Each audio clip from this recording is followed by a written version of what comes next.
Hi there. Welcome to part 2 of the Week 7 Learning Guide for College Algebra. If you missed part 1, I will link it below. That way you can go back and watch it as well. But for this video, we're going to focus on these examples. If you would like a hard copy of the learning guide, I will link it below. That way you can download it and follow along. If this is the first time you're seeing my face, hi, my name is Dr. Marissa May. I'm on a mission to help students feel confident in their math classrooms by providing them the resources that they need. And this video and this learning guide is just one of those tools.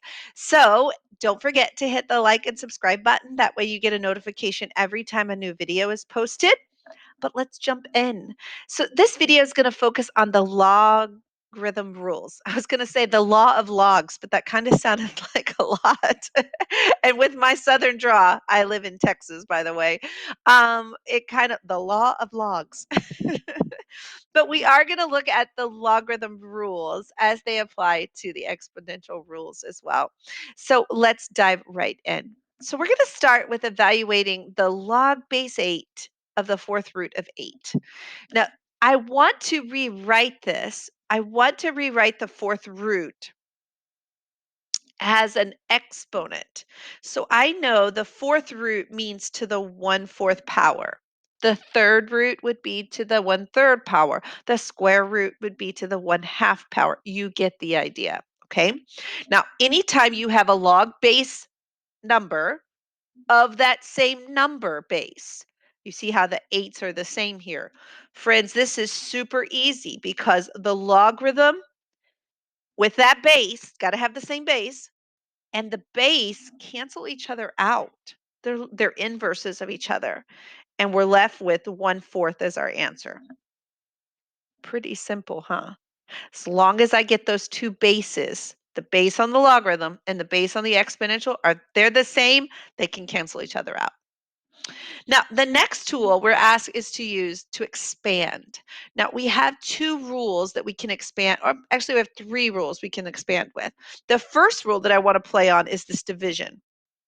So anytime you see division inside of a logarithm, you can rewrite it as subtracting two logarithms. Let me show you what I mean. I can rewrite this as log base 3 of 4x minus log base 3 of y to the second. See, I took that division that was inside of a logarithm and I split it into a subtraction. Now I'm going to use the other two rules. So I see inside this logarithm, I have 4 times x. When I see addition, nope, when I see multiplication, I can rewrite it as addition. So this becomes log base 3 of 4 plus log base 3 of x.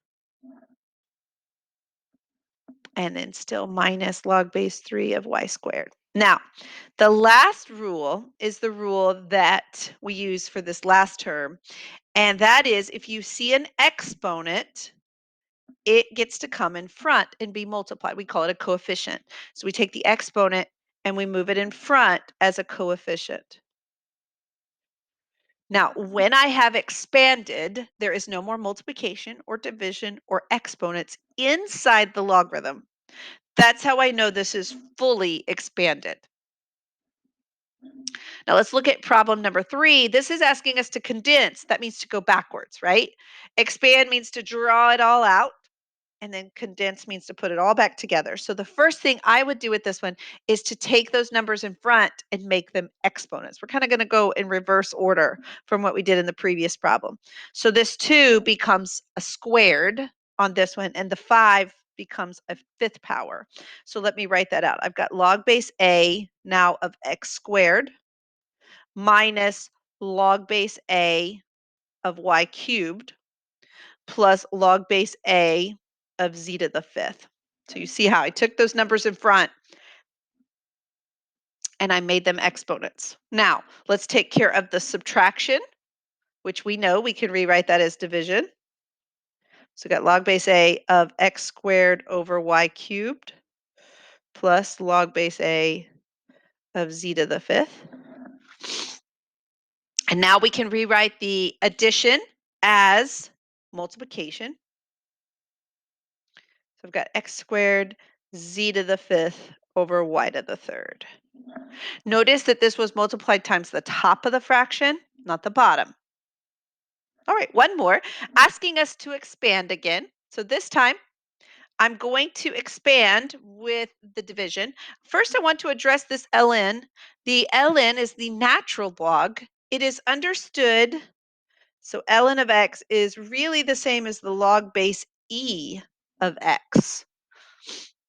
We just write it as the natural log with the ln. Okay, so we're going to expand by rewriting this division as a subtraction. That becomes the ln of e minus the ln of e. I'm sorry, I said that wrong. The ln of y minus the ln of e to the 4x. Now, next step, we're going to take those exponent and we're going to put it in front.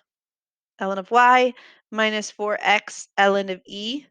And one more step here, friends. Now that ln of e, remember, ln means log of e, log of base e of e. Remember what happens with those, right? If you got the bases to be the same, then they cancel each other out.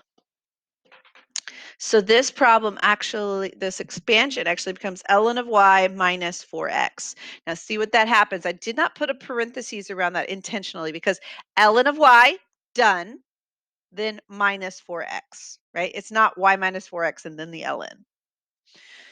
So I hope this helps with the properties of the logarithms here.